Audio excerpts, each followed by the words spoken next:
सूर्य ग्रहण ब्रह्मांड में घटने वाली एक अद्भुत घटना है। सूर्य, चांद और धरती जब तीनों एक सीधी रेखा में होते हैं तब सूर्य ग्रहण लगता है। यही सब हम अपनी किताबों में पढ़ते आए हैं। चंद्रमा धरती के चारों ओर घूमते हुए हर महीने अमावस्या को सूर्य और धरती के बीच होता है।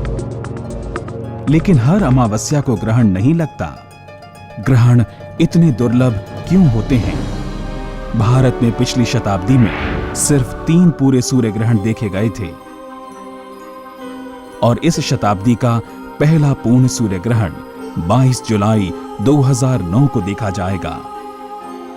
इसके बाद अगला पूर्ण सूर्य ग्रहण हम यहां से 2034 में देख पाएंगे।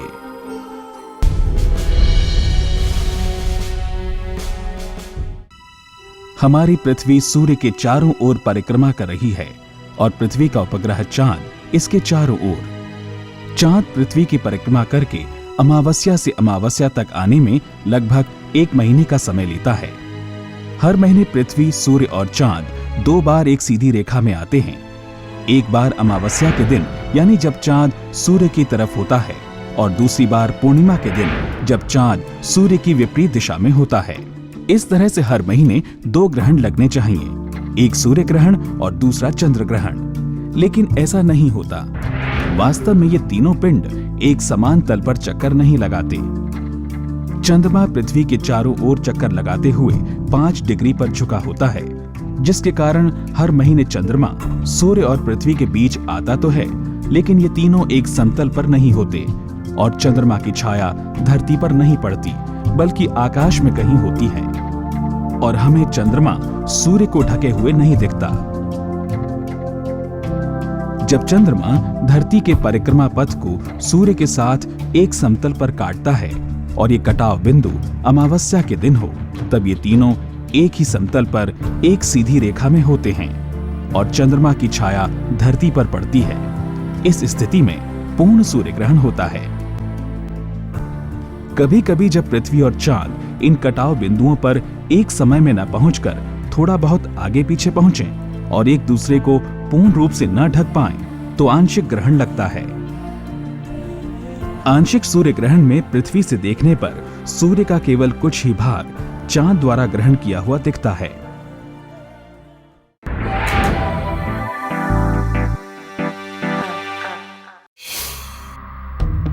पृथ्वी सूर्य के चारों ओर गोलाकार कक्ष में नहीं बल्कि एक दीर्घवृत्ताकार में घूमती है।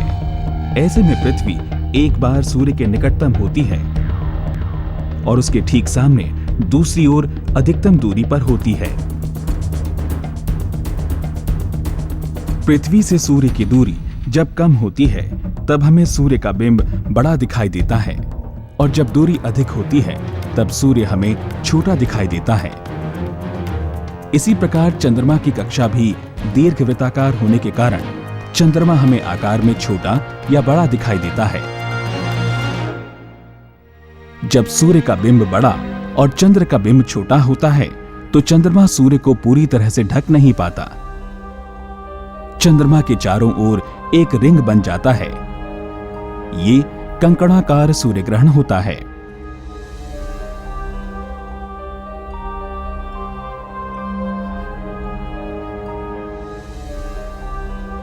ग्रहण कितने समय तक रहता है ये भी सूर्य और चंद्रमा के आकार पर निर्भर करता है कि उस समय दोनों पिंड हमसे कितनी दूरी पर स्थित हैं। 22 जुलाई 2009 को जब ग्रहण होगा तब सूर्य इसके दूर वाले हिस्से में होगा और ये छोटा दिखाई देगा। चंद्रमा को उसके सामने से गुजरने में ज्यादा समय लगेगा, इसलिए ये इस शताब्दी का सबसे लंबा ग्रहण होगा।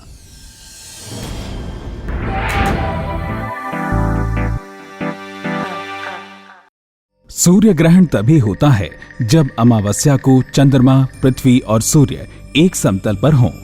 जब पृथ्वी अपनी कक्षा में आगे घूमती है उस समय कटाव बिंदु की मध्य रेखा सूर्य की दिशा में नहीं होती, इसलिए इस समय ग्रहण लगने की संभावना नहीं होती।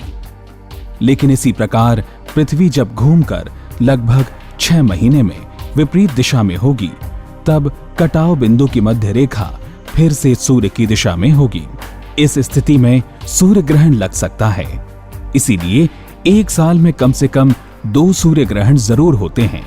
जैसे 22 जुलाई 2009 के लगभग 6 महीने बाद 15 जनवरी 2010 में पुनः सूर्य ग्रहण होगा।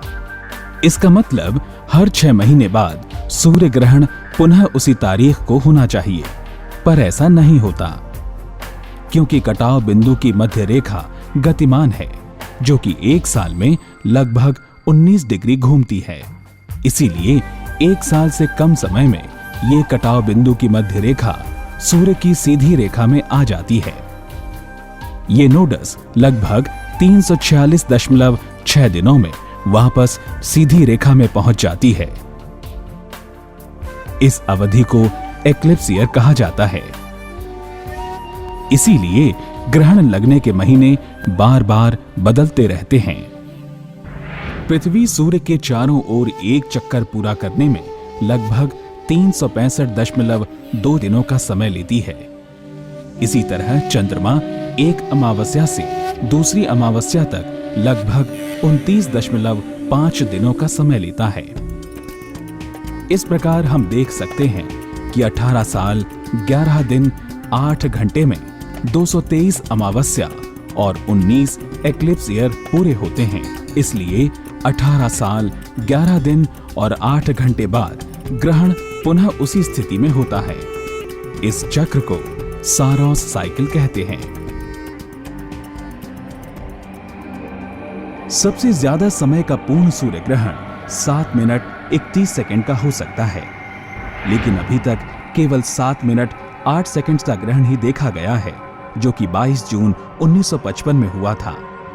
177 सालों बाद 2186 में अभी तक का सबसे लंबा सूर्य ग्रहण देखा जाएगा, जिसकी पूर्णता लगभग 7 मिनट 29 सेकंड की होगी। धरती पर एक साल में अधिकतम 7 ग्रहण लग सकते हैं, जिसमें 4 या 5 सूर्य ग्रहण और 2 या 3 चंद्र ग्रहण होते हैं। यानी सूर्य ग्रहण और चंद्र ग्रहण औसतन 3:2 के अनुपात में होते हैं। एक वर्ष में कम से कम 2 ग्रहण होते हैं। उस स्थिति में दोनों ही सूर्य ग्रहण होंगे, लेकिन ऐसा कभी कभी ही होता है। पूर्ण सूर्य ग्रहण 1 या 2 साल में अवश्य होता है। पूर्ण सूर्य ग्रहण के बारे में हम विस्तार से जानेंगे इस ब्रेक के बाद।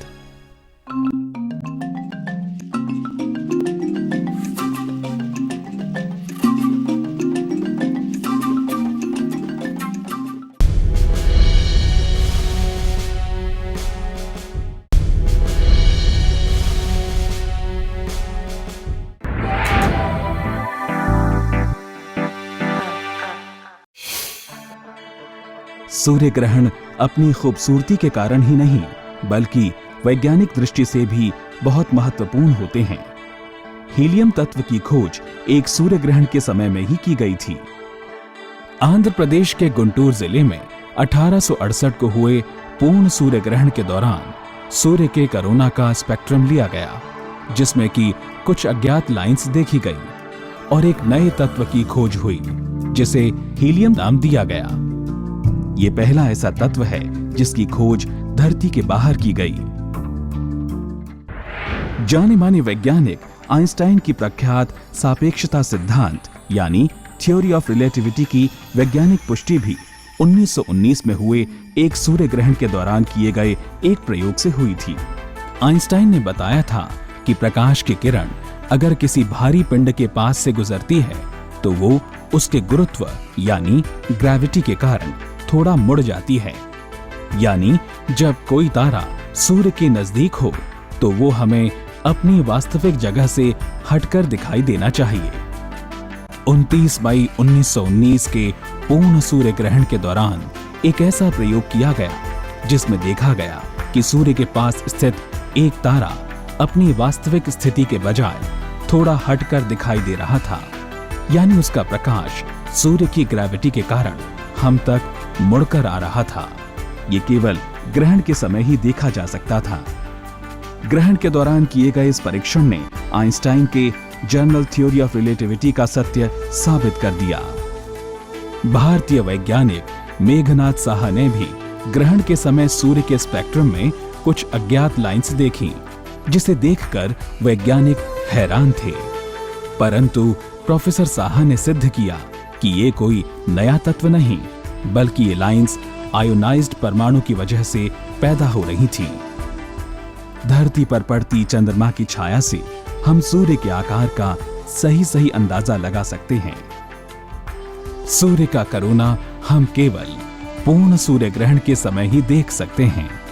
इसलिए वैज्ञानिक ग्रहण के समय कोरोना का अध्ययन कर सूर्य के बारे में और भी महत्वपूर्ण जानकारियां इकट्ठा करते हैं। इसलिए दुनिया के हर कोने से सूर्य ग्रहण को देखने के लिए वैज्ञानिक ग्रहण की जगह पर इकट्ठा होते हैं।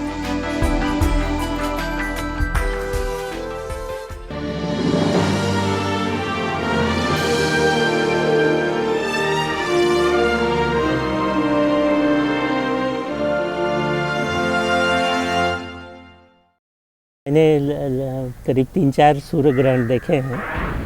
मुझे जो सबसे अनूठा सूर्य ग्रहण लगा वो था जिम्बाब्वे में। मैं सन 2001 में गया था। तो उस समय हम लोग एक नेशनल पार्क में गए थे, जहाँ के जानवर मुक्त रूप से संचार करते हैं।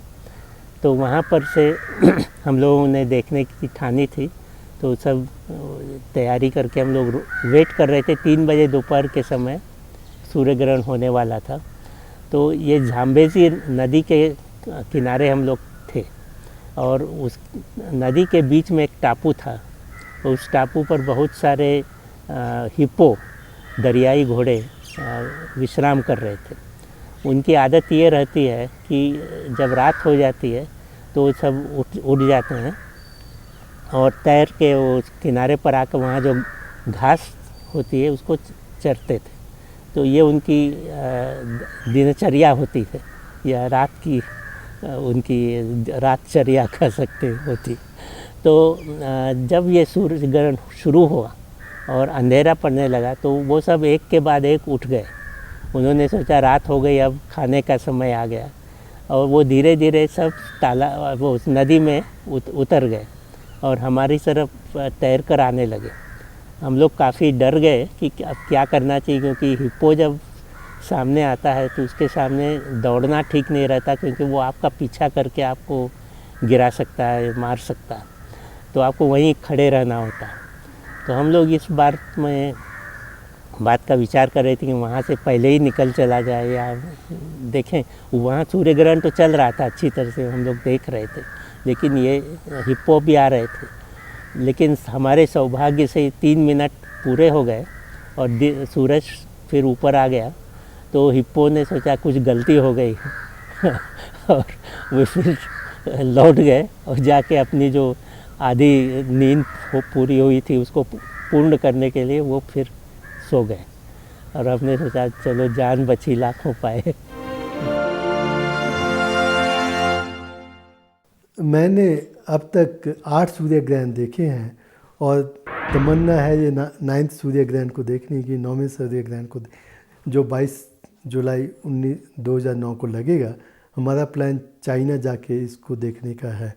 एक्चुअली देखा जाए तो मैंने कोई सूर्य ग्रहण देखा ही नहीं है, सिर्फ ऑब्ज़र्व किया है। मैंने कभी सूर्य ग्रहण को एंजॉय कर ही नहीं पाया, क्योंकि हमेशा एक्सपेरिमेंट में मस्त रहता हूँ, उसमें ध्यान रहता है।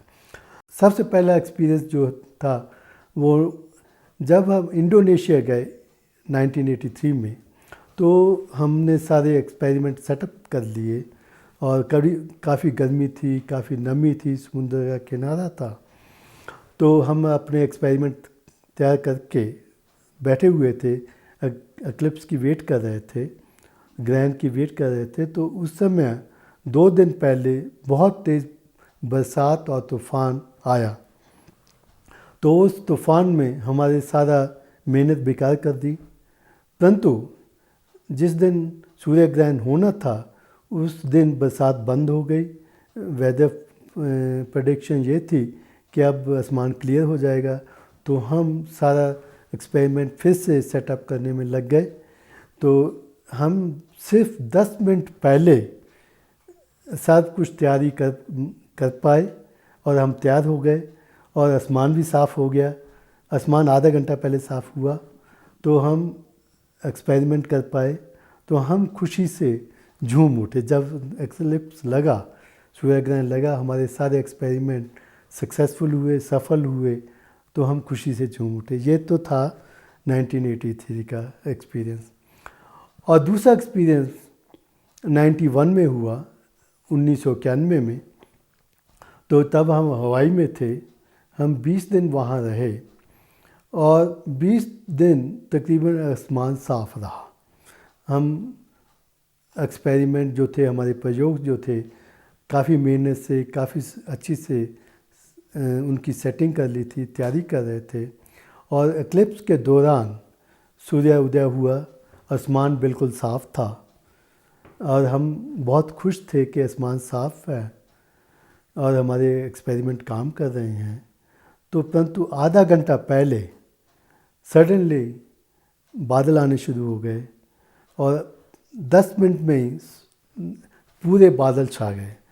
तो उस बाद एक्लिप्स तो लगा, हमें पता लगा कि एक्लिप्स लग गया है, क्योंकि रोशनी बहुत ही कम हो गई थी, परंतु हम उसको देख नहीं पाए, हम कुछ ऑब्ज़र्व नहीं कर पाए और एक्लिप्स समाप्त हो गया। और हमारी निराशा तब और भी बढ़ गई जब 1 घंटे बाद आसमान बिल्कुल साफ़ हो गया, बिल्कुल ब्लू स्काई था, परंतु हम कुछ भी ऑब्ज़र्व नहीं कर पाए। परंतु उस एक्लिप्स की विडंबना ये थी, जब 1 महीने बाद रिपोर्ट आई तो रिपोर्ट में ये था कि जहाँ पर बादल होने चाहिए थे वहाँ आसमान बिल्कुल साफ़ था एक्लिप्स के दौरान, सूर्य ग्रहण के दौरान, परंतु जहाँ बादल नहीं होने चाहिए थे वो फुल बादलों से भरा हुआ था। ये ऐसे एक्सपीरियंस होते हैं। ग्रहण से जुड़े आपके सवालों के जवाब देंगे हमारे एक्सपर्ट इस ब्रेक के बाद।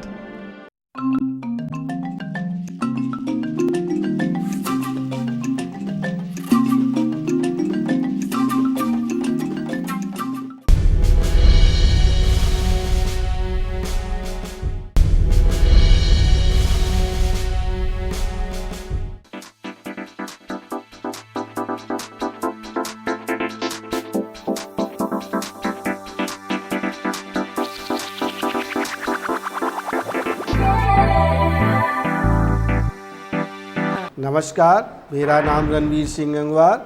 मेरा क्वेश्चन, सूर्य ग्रहण एक ही जगह पर दोबारा कब देखा जा सकता है? ऐसे है कि ये प्रेडिक्ट करना बहुत ही मुश्किल है, कहना बहुत ही मुश्किल है कि एक जगह पर जब ग्रहण लगा है तो दूसरा ग्रहण कब लगेगा। परंतु हम कैलकुलेट कर सकते हैं कि दूसरा ग्रहण कब लगेगा। कोई इसकी पक्की फ्रीक्वेंसी नहीं है, पक्के तौर पर नहीं है कि एक जगह पर ग्रहण लगा 3 साल बाद लगेगा, 5 साल बाद लगेगा, 100 साल बाद लगेगा, या 1000 साल बाद लगेगा। आम तौर पर अगर एवरेज देखा जाए, एवरेज तौर पर एक जगह पर जब ग्रहण लगता है तो उस जगह 300 साल बाद ग्रहण लग सकता है। परंतु ये जरूरी नहीं है कि 300 साल बाद लगेगा, उस जगह 2 साल बाद भी लग सकता है और 1000 साल बाद भी लग सकता है। तो इसलिए कोई पक्का नहीं है कि कब दूसरी बार उस जगह पर ग्रहण लगेगा। हाय, माय नेम इज़ आदर्शा और मेरा सवाल ये है कि क्या दूसरे ग्रहों पे भी ग्रहण लगता है? देखिए, ग्रहण तो लगते होंगे। जैसे मंगल के जो ग्रहण के तस्वीर लिए गए हैं, उनका जो चंद्रमा है फोबोस और डेमोस, वो जब सूरज के सामने आती है, पर पृथ्वी में जैसा सूर्य ग्रहण दिखता है ऐसा ग्रहण किसी और ग्रह पर नहीं होता। मैंने सुना है एक साल में चंद्र ग्रहण के मुकाबले सूर्य ग्रहण ज़्यादा होते हैं, पर सूर्य ग्रहण इतने रेयर क्यों हैं? इसकी वजह यह है कि जब चंद्र ग्रहण होता है तो पृथ्वी के काफ़ी हिस्से से वो दिखाई दे सकता है। जहाँ से आप चाँद को देख सकते हैं वहाँ ग्रहण लगने पर आपको चंद्र ग्रहण दिखाई देगा। लेकिन सूरज के बारे में ऐसा है कि सूरज को आप काफ़ी आधी पृथ्वी पर से देख सकते हैं, लेकिन जब ग्रहण लगता है तो एक बहुत छोटे से भाग से हम उस ग्रहण को देख पाते हैं, क्योंकि चंद्रमा का बीच में आना वो वहीं से दिखाई देता है, उस छोटे हिस्से से। तो इसलिए कई जगहों पर सूर्य ग्रहण होते हुए भी हमें दिखाई नहीं देता, और ये धारणा हो जाती है कि सूर्य ग्रहण बहुत रेयर है, मतलब बहुत कम देखे जाते हैं। तो वजह तो यही है। 22 जुलाई 2009 को होने वाले पूर्ण सूर्य ग्रहण के बारे में हम विस्तार से जानेंगे अपने अगले एपिसोड में।